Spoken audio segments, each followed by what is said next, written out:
আজকের আমি এইখানে উপস্থিত, যদি কারোর সঙ্গে সাক্ষাৎ না হয় তো আগামী কাল কোনো এক জায়গায় গেলে সেখানে সাক্ষাৎ হবে, সেখানে না হলে কোনো এক জায়গায় গেলে সাক্ষাৎ হবে। এক কথায় কি, কাউকে পাওয়ার জন্য অ্যাড্রেসের দরকার হয়, ঠিকানার প্রয়োজন হয়। তো আমরা দুনিয়াবাসী জানতে চাইছি আল্লাহ তাবারক ওয়া তাআলার অ্যাড্রেস কি, কোথায় গেলে আমরা খোদা পাব, কোথায় গেলে আমরা খোদার সন্ধান পাব, কোথায় গেলে আমরা ওয়াহদানিয়তকে ঠিকঠাক ভাবে পাব। তো আল্লাহ তাবারক ওয়া তাআলাকে জিজ্ঞাসা করছি, পরওয়ারদিগার তোমার অ্যাড্রেস কি, তোমার ঠিকানা কি? তো আল্লাহ তাবারক ওয়া তাআলা কোরআনে কারীমের মধ্যে মাহবুবকে বলছেন, মাহবুব ইযা সাআলাকা ইবাদি আন্নী ফাইন্নী করিব। ইযা যখন, সাআলাকা মাহবুব তোমাকে জিজ্ঞাসা করবে, ইবাদি আল্লাহর বান্দারা, আন্নী খোদা সম্পর্কে, ফাইন্নী করিব মাহবুব যখন দুনিয়াবাসী মানুষ আমাকে খুঁজতে খুঁজতে তোমার বাড়ির কাছে হয়ে যাবে, তুমি জানিয়ে দাও আমি খোদা তাদের কাছে হয়ে গেলাম। মাহবুব যখন দুনিয়াবাসী মানুষ আমাকে খুঁজতে খুঁজতে তোমার কাছে হবে, তুমি জানিয়ে দাও আমি খোদা তাদের কাছে হয়ে গেলাম। এর ফলসফা কি, এর হাকিকত কি? দুনিয়াবাসী মানুষ সফরে যাচ্ছে মুস্তাফার বাড়ির দিকে, আর খোদা বলছেন আমি হয়ে গেলাম তার কাছে। ইমামে আহলে সুন্নাত 1400 হিজরির মহান মুজাদ্দিদ, কমবেশ 1000 পুস্তকের লেখক, যুগ সংস্কারক, 70টা ভাষার পণ্ডিত, আলা হযরত সরকার আমাদের শেখ হাসিনা আহমদ রাজা। কথা বুঝছো না? বা খোদা, খোদা কা यही है दर। খোদার কসম করে বলি, মুস্তাফার বাড়ি হলো খোদার আদালত। বা খোদা, খোদা কা यही है दर, नहीं है और कोई मफर मकर, जो वहां से हो यही आके हो, जो यहाँ नहीं वो वहां नहीं। মুস্তাফার বাড়ি হলো খোদার আদালত। যে নবীর দরবারে প্রেজেন্ট ও খোদার দরবারে প্রেজেন্ট, যে নবীর দরবারে অ্যাবসেন্ট ও খোদার দরবারে ও অ্যাবসেন্ট।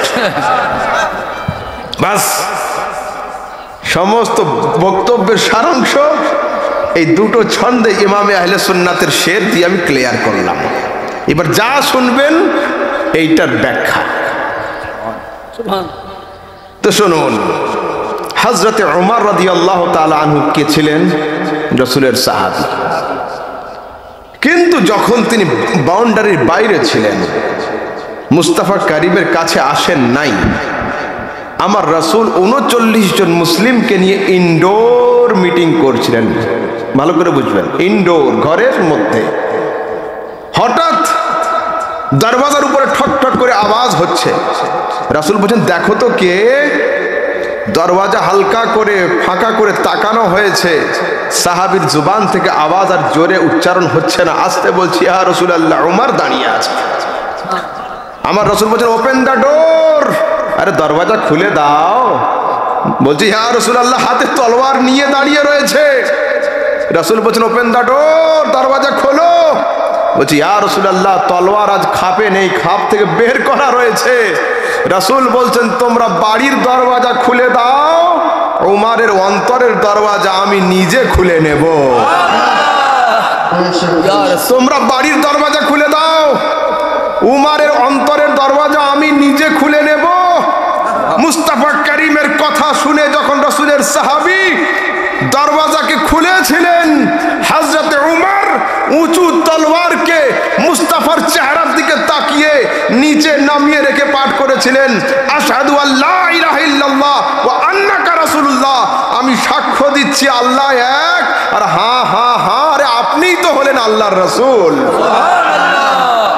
এ তো হলো রিওয়ায়াত, এ তো হলো তারিখ, এ তো হলো ইতিহাসের বাক্য। কিন্তু আহমদ রাজা সামদানির পয়েন্ট অফ ভিউ হলো এটা, হযরতে উমর কাদের সঙ্গে ছিলেন? কাবা ঘরের চাবি যাদের কন্ট্রোলে ছিল, উমরের সম্পর্ক তাদের সঙ্গে ছিল। খুব ভালো করে বুঝবেন, যাদের দখলে কাবাতুল্লাহ ছিল, উমরের সম্পর্ক তাদের সঙ্গে ছিল। হযরতে উমরের সম্পর্ক কাবার সভাপতি সেক্রেটারির সঙ্গে খুব ভালো ছিল। হযরতে উমর দূর থেকে সফর করে আসার পরে অনেক সময় ক্লান্ত হয়ে কাবা ঘরে টেক লাগিয়ে বসে থাকতেন। তো কাবাতুল্লাহর সান্নিধ্যে থাকার কারণে উমর ওয়ালিউল্লাহ হতে পারেন নাই। যেদিন হযরতে উমর 10 কদম দূরে গিয়ে দামানে রাসূলুল্লাহকে হাত দিয়েছেন, উমর ওয়ালিউল্লাহ হয়ে গিয়েছে।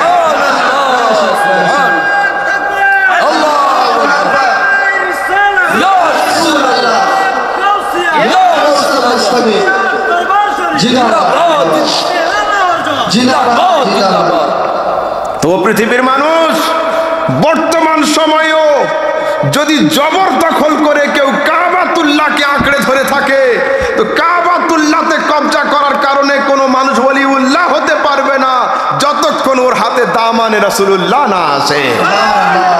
সেই জন্য আমাদেরকে সর্ব অবস্থায়, সর্বকালে, সর্বযুগে দামানে রাসূলুল্লাহকে মজবুত করে ধরতে হবে। কেন?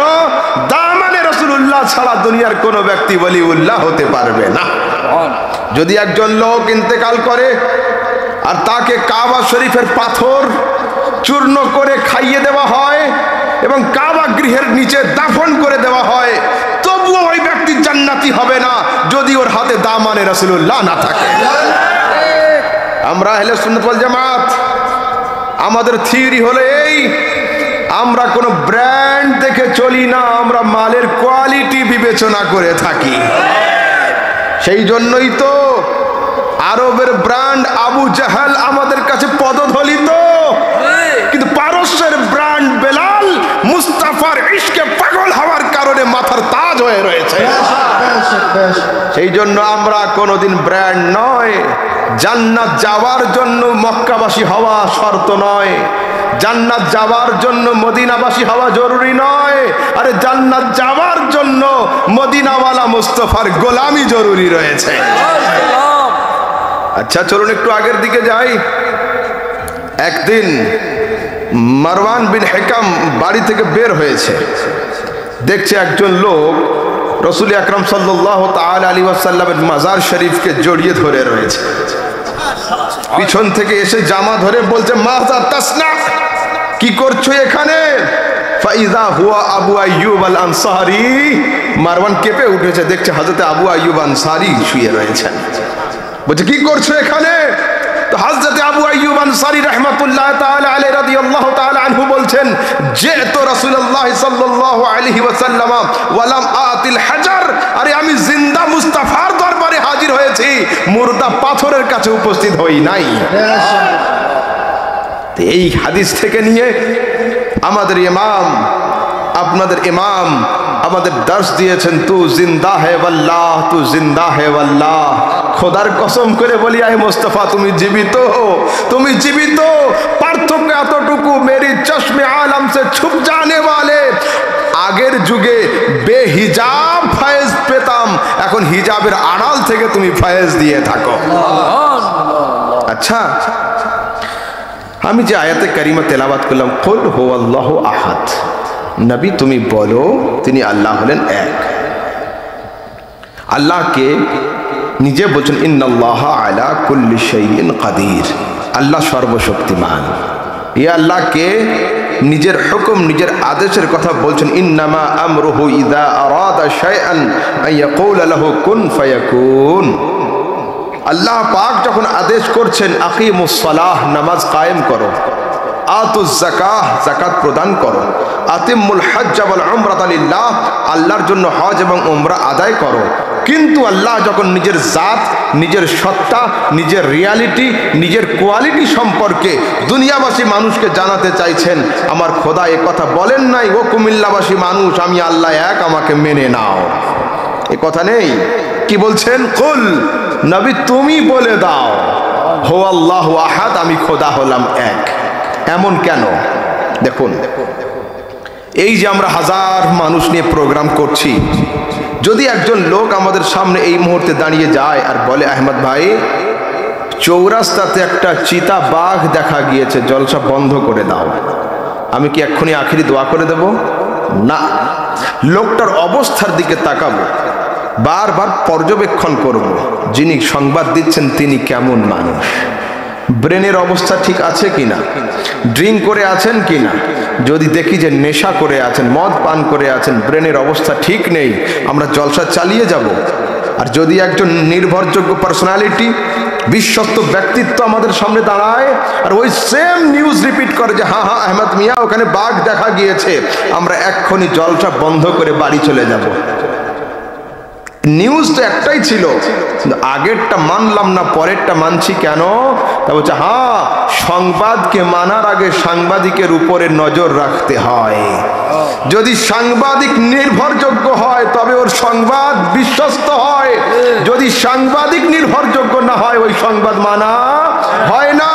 তো আল্লাহ এক, এটা মহাসংবাদ, আর এই মহাসংবাদের সাংবাদিকের নাম হলো মুহাম্মদ সাল্লাল্লাহু তাআলা আলাইহি ওয়াসাল্লাম। তো আল্লাহকে এক মানা তখনই কমপ্লিট হবে যখন এক বললে ওয়ালা সাংবাদিকের উপরে ঈমান আপনার কংক্রিট হবে। যদি কেউ মুস্তাফার জুবানের উপরে, নবীর জাতের উপরে, নবীর সত্তার উপরে, নবীর সংবাদের উপরে কেউ ডাউট ফিল করে, ওর ঈমান সম্পূর্ণ হবে না। ঠিক আছে, চলুন একটু আগের দিকে যাই, আপনাদের একটা উদাহরণ বোঝাই আমি। আগুন আর পানি, আগুন আর পানি। আগুন চায় মুরিদ করব আর পানি চায় মুরিদ হব। তো যদি একটা জায়গাতে আগুন জ্বালিয়ে তার উপরে এক লোটা পানি ঢেলে দেওয়া হয়, আগুনের মুরিদ করা হবে? পানির বায়েত হওয়া হবে? হবে না। কেন? এ থাকলে এ নেই, এ থাকলে এ নেই। কিন্তু আমার হযরত চাইছেন উনি চা পান করবেন, চাচা যান চাইছেন গরম পানি পান করবেন, কিন্তু আগুন থাকলে পানি নেই, পানি থাকলে আগুন নেই, তো হবে কি করে? আগুন চাইছে আমি দীক্ষা দেব, পানি চাইছে দীক্ষা নেব, কিন্তু এ জ্বললে ও নেই, ও আসলে এ নেই, তো হবে কি করে? একজন শিক্ষিত লোক নিচে আগুন জ্বালিয়ে দিয়েছে, তার উপরে একটা পাত্র রেখে দিয়েছে আর পাত্রের উপরে পানি ঢেলে দিয়েছে। এই পাত্রের কাজ কি? নিচে থেকে গরমি নেওয়া, উপরে গরমি সাপ্লাই করে দেওয়া। আচ্ছা, যদি আমি শুধু কেবলমাত্র পাত্র বলি হবে না। কেন? যদি কেউ নিচে আগুন জ্বালিয়ে দিয়ে উপরে প্লাস্টিকের পাত্র দেয় হবে না। তো চা হওয়া দূরের কথা, ও নিজে আগুনের দাহিকা শক্তিকে বরদাস্ত করতে পারবে না। তো পাত্র এমন হতে হবে যে পাত্র গরমকে বরদাস্ত করতে পারবে এবং গরমের থেকে গরমি নিয়ে ঠান্ডাকে উত্তপ্ত করতে পারবে, অন্যথায় কিন্তু হবে না। তো আল্লাহ তাবারক ওয়া তাআলা খালিক, আমরা মখলুক, ও মালিক, আমরা মামলুক, ও ক্রিয়েটর, আমরা ক্রিয়েশন, ও স্রষ্টা, আমরা সৃষ্টি। তো সরাসরি ওই পর্যন্ত পৌঁছানোর মতো আমাদের কোনো পাওয়ার নেই। তো আল্লাহর বান্দার মাঝখানে একজন মানুষ লাগবে, তার মধ্যে দুটো বৈশিষ্ট্য হতে হবে। যদি নরমাল মানুষ হয় আমাদের মতো, তো ও তো খোদার দাহিকা শক্তিকে, খোদার জালালকে বরদাস্ত করতে পারবে না। তো আমাদেরকে সাপ্লাই করবে কি করে? যেমন আগুনের উপরে প্লাস্টিকের পাত্র দিলে ওতে চা হবে না। তো আল্লাহ তাবারক ওয়া তাআলা আমাদের আর খোদার মাঝখানের মাধ্যম হিসাবে ডুয়াল কোয়ালিটি ওয়ালা মুস্তাফাকে ফিট করেছেন। মেহবুব, তোমার এক হাতে আমি নূর রাখলাম, এক হাতে বাশার রাখলাম, তোমার মধ্যে নূরানিয়াত থাকতে হবে, বাশারিয়াত থাকতে হবে। যদি নূরানিয়াত না থাকে নিবে কি করে? বাশারিয়াত না থাকে তো দিবে কি করে? সুবহানাল্লাহ, সুবহানাল্লাহ। মেহবুব, আমি তোমার ডান হাতে নূরানিয়াত রাখলাম, বাম হাতে বাশারিয়াত রাখলাম, তোমাদের যার যা কিছু দরকার তুমি নূরানি রব্বানিয়াত থেকে নিয়ে নাও, আর তোদের যা কিছু প্রয়োজন হয় বাশারিয়াত থেকে সাপ্লাই নিয়ে নে। আল্লাহকে গায়েব, কোন গায়েব? গায়েবুল গায়েব, যা পঞ্চ ইন্দ্রিয়ের বাইরে, হাওয়াসে খামসার বাইরে, না ছোঁয়া যায়, না ধরা যায়, না চাখা যায়, না কিছু না কিছু। আমরা সামনে হাজির, ও খোদা মানব আকৃতি ধারণ করে আমাদের সামনে আসবেন না, আর আমরা সরাসরি ওই পর্যন্ত পৌঁছতে পারি না। তো এই গায়েব আর হাজিরের কানেকশনের জন্য আল্লাহ তাবারক ওয়া তাআলা আবার মুহাম্মদ রাসূলুল্লাহকে ফিট করেছেন, আয় মাহবুব তোমার ডান হাতে আমি গায়েব রাখলাম, বাম হাতে আমি হাজির রাখলাম। তোমাকে গায়েবও জানতে হবে, হাজিরও জানতে হবে। গায়েব না জানলে তুমি নিবে কি করে, আর হাজির না জানলে তুমি সাপ্লাই দিবে কি করে? আমি তো বড় আশ্চর্য হয়ে যাই, 2025 সালেও আমাদের সমাজের মানুষ এখনো নূর আর বাশার নিয়ে ঝগড়া করে, হ্যাঁ, হাজির আর গায়েব নিয়ে ঝগড়া করে। আরে সুন্নিদের কাছে আসতে হবে না, রাতের অন্ধকারে লাইটটা অফ করে দিয়ে একটু চিন্তা করে দেখো, তোমার অন্তরের মুফতি সাক্ষ্য দিবে যে হ্যাঁ হ্যাঁ, ও নূর না হলে নিবে কি করে, বাশার না হলে তুমি নিবে কি করে, ও গায়েব না হলে নিবে কি করে, আর হাজির না হলে তোমাকে সাপ্লাই করবে কি করে?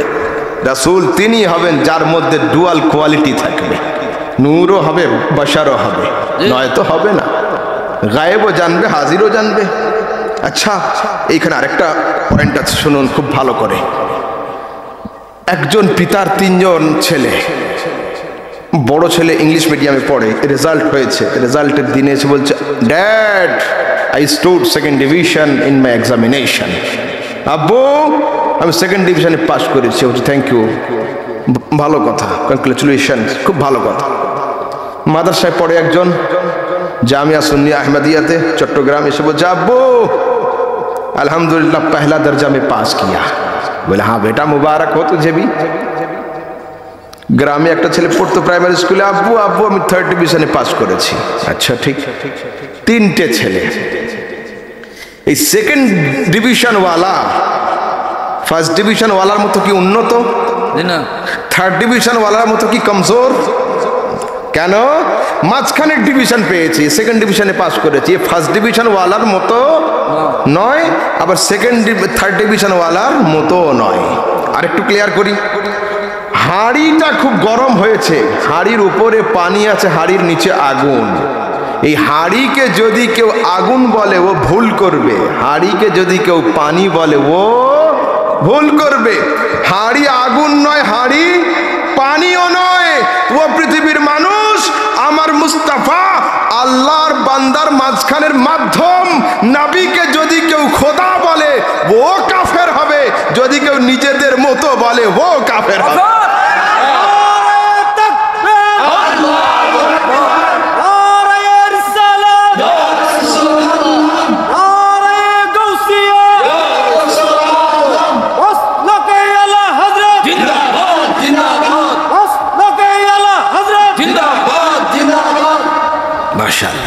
এবার শুনুন, বর্তমান সময়ে আমাদের সমাজের বড় পীরের নাম কি জানেন? দিজিয়ে তো মেরা মোবাইল কাহা হ্যায়। সমাজের বড় পীর আছে একটা, এই পীরের নাম মাওলানা মোবাইল। নাউজুবিল্লাহ। হ্যাঁ, এই পীরের হযরত 3টে খলিফা আছে, মাওলানা ইউটিউব, মুফতি ফেসবুক, আর আল্লামা গুগল হুজুর।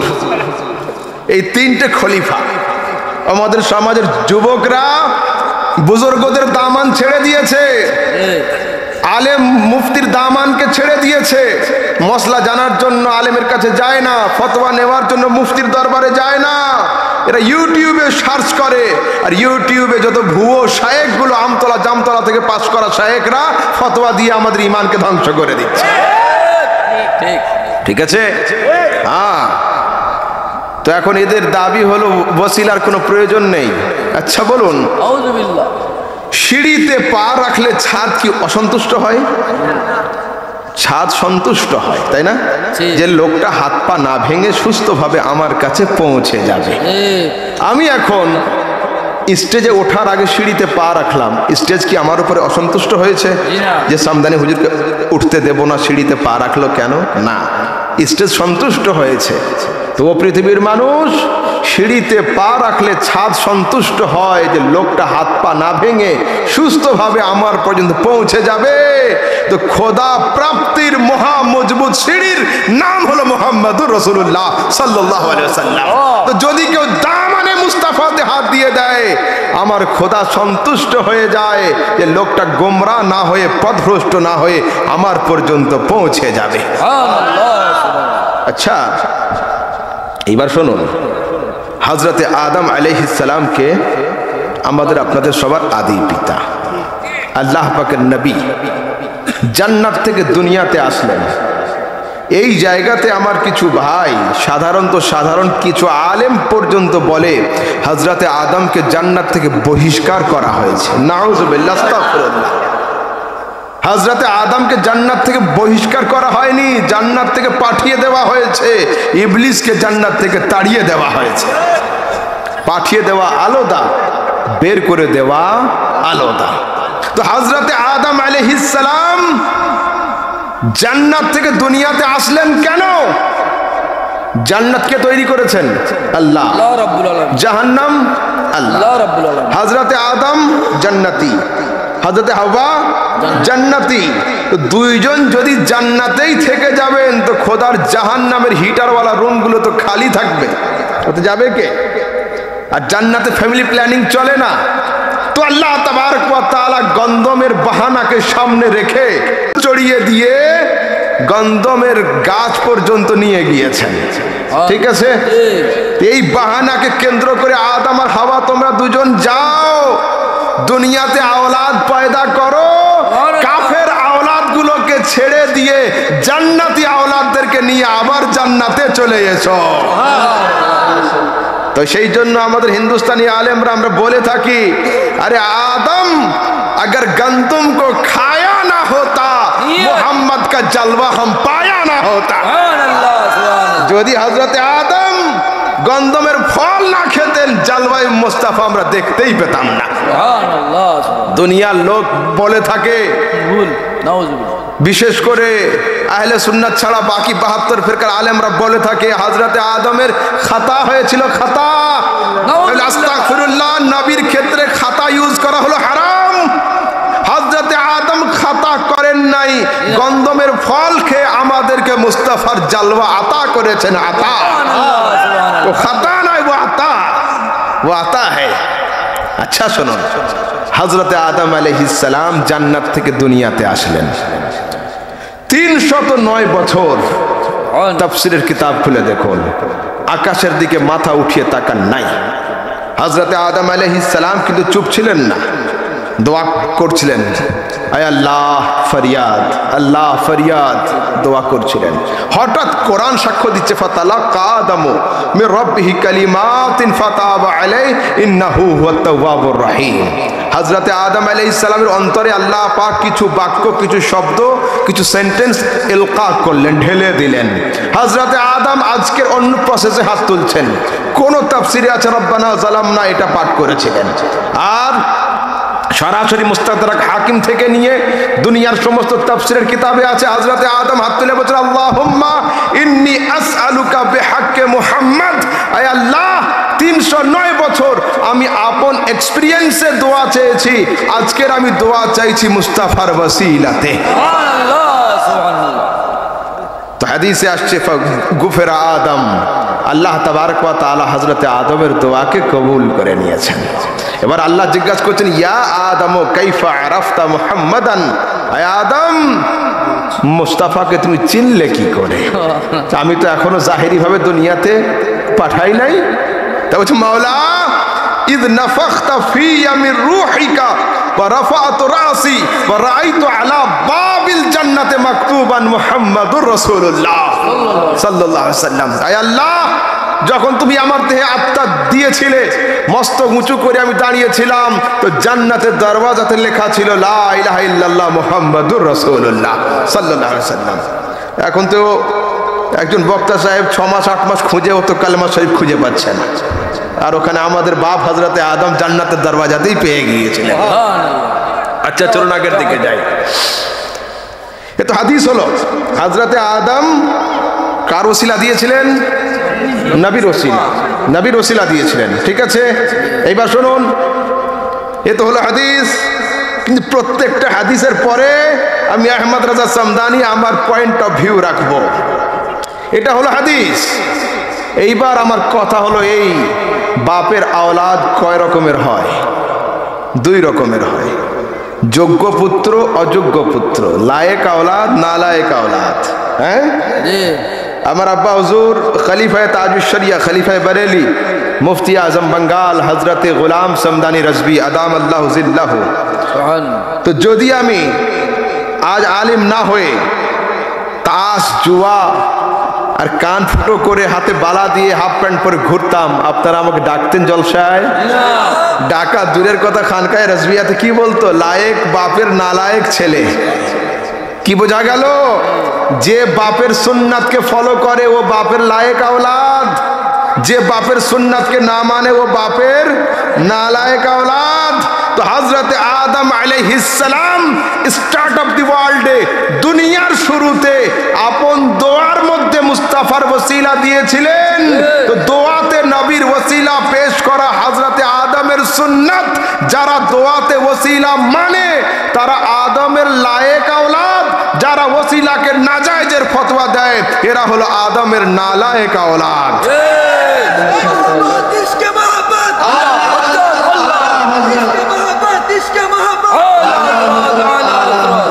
আলহামদুলিল্লাহ, আমরা আদমের লায়েক আওলাদ, আমরা আদমের যোগ্য ছেলে, সেই জন্য আদমের সুন্নাতকে বেদাত বলে ছেড়ে দিই না। আর আমাদের ইমাম আলা হযরত কি শিখিয়েছেন? ইয়া ইলাহি রহম ফরমা মুস্তাফা কে ওয়াস্তে। দুনিয়ার মানুষ প্রশ্ন করে, উত্তর ভারতের বেরেলি শহরের মাওলানা আহমদ রাজা খান নতুন ধর্ম শিখিয়েছেন।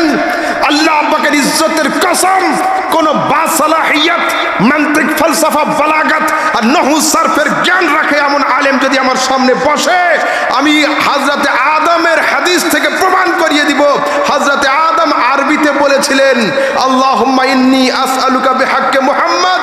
এই হাদিসের উর্দু অনুবাদ করলে তৈরি হয়ে যাবে ইয়া ইলাহি রহম ফরমা মুস্তাফা কে ওয়াস্তে। আলহামদুলিল্লাহ, আলহামদুলিল্লাহ। ইমামে আহলে সুন্নাত কোরআন হাদিসের বাইরে আমাদের কিছু শেখার নাই। বরঞ্চ কিছু লোক চিনতে পারছে না কেন? আব্বু মিস্ত্রিকে লাগিয়ে গিয়েছে লোহাগুলোর জং ছাড়ানোর জন্য। বাজার থেকে আসার আগে মিস্ত্রি সাহেব হাতুড়ি দিয়ে পিটে পিটে পিটে একদম সাদা করে দিয়েছে, চিনতে পারছে না এটা কোন লোহা, নতুন কিছু না সেটাই। তা বলছে না না, আপনার লোহার উপরে জং ছিল, আমি সেটাকেই চকচকে করে দিয়েছি। ইমামে আহলে সুন্নাত আলা হযরত নতুন মসলা দেন নাই, বরঞ্চ তিনি মাহিয়ে সুন্নাত ছিলেন, কাতিয়ে বিদআত ছিলেন। তিনি তার মুজাদ্দিদিয়াতের হাতড়া দিয়ে ইসলামের উপরে যত কালো রং ছিল এবং যত জং লেগে গিয়েছিল সেইগুলোকে ছাড়িয়ে ইমামে আজম আবু হানিফার মাযহাবকে আমাদের সামনে সোনা এবং চাঁদির মতো চকচকে করে পেশ করে দিয়েছেন।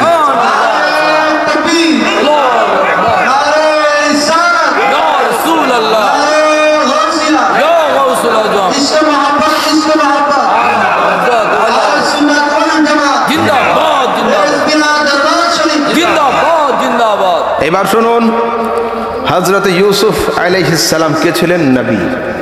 হযরত ইয়াকুব আলাইহিস সালাম নবী। বাপ নবী, ছেলে নবী, পিতা নবী, পুত্র নবী, ফাদার নবী, সন নবী। তো হযরত ইউসুফ আলাইহিস সালামের ভাইয়েরা বাপের চোখ থেকে আড়াল করার জন্য হযরত ইউসুফকে জঙ্গলে খেলার জন্য নিয়ে গিয়েছিল, আপনাদের জানা আছে।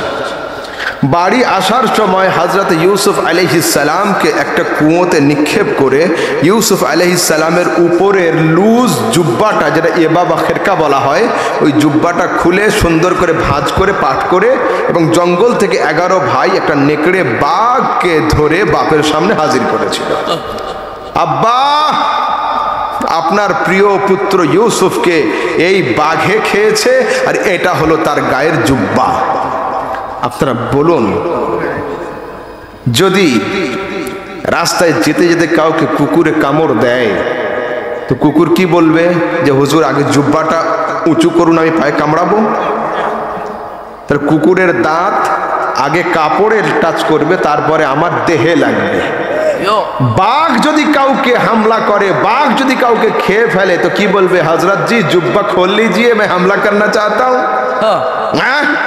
তো হজরত ইয়াকুব আলাইহিস সালাম জিজ্ঞাসা করছেন, আরে ये বাঘ তো খুব শিক্ষিত বলে মনে হচ্ছে, আমার ছেলে ইউসুফকে খেলো, আর ইউসুফের জুব্বাতে একটু রক্তও লাগলো না, জুব্বা ছিঁড়লো না। তবুও কিন্তু এই ছেলেগুলো বাপের ইঙ্গিতের বাক্য বুঝতে রাজি নয়। অবশেষে হযরত ইয়াকুব আলাইহিস সালাম সরাসরি বাঘকে ইঙ্গিত করে বলছেন, আইয়ুহাল যায়বু আকালতা ওয়ালাদি ওয়া সামারাতা ফুয়াদি, এই জঙ্গলের হিংস্র বাঘ, আমার কলিজার টুকরো, আমার কলিজার টুকরো নয়নের মনি ইউসুফকে খেয়ে ফেললি। তো সঙ্গে সঙ্গে বাঘ আরবিতে উত্তর দিয়েছিল, ইয়া নবী আল্লাহ ইয়াকুব, লাস্তু আকুলুহু ওয়ালা রাআইতুহু কাত্ত, আপনার ইউসুফকে খাওয়া দূরের কথা, কোনোদিন আমরা চোখে জিয়ারত করিনি।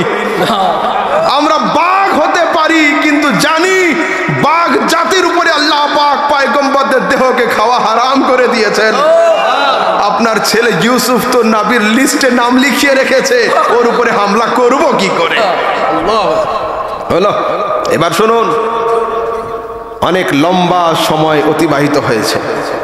হযরত ইয়াকুব আলাইহিস সালাম কান্না করতে করতে চোখের জ্যোতি হারিয়ে ফেলেছেন। নবীদের দোয়া কবুল হয় না? হয় না? এদিকে নবী, ওদিকে নবী, ছেলে নবী, পিতা নবী, হাত তুললেই তো হয়ে যায়। কিন্তু না, হযরত ইউসুফ আলাইহিস সালামের ভাইয়েরা কেনান থেকে সফর করে মিশরে গিয়েছে দুর্ভিক্ষের মাল নিয়ে আসার জন্য। তো হযরতে ইউসুফ আলাইহিস সালাম জিজ্ঞাসা করছেন, তোমাদের পিতা ইয়াকুব কেমন আছেন? তিনি তার ছোট ছেলের জন্য কান্না করতে করতে চোখের জ্যোতি হারিয়ে ফেলেছেন।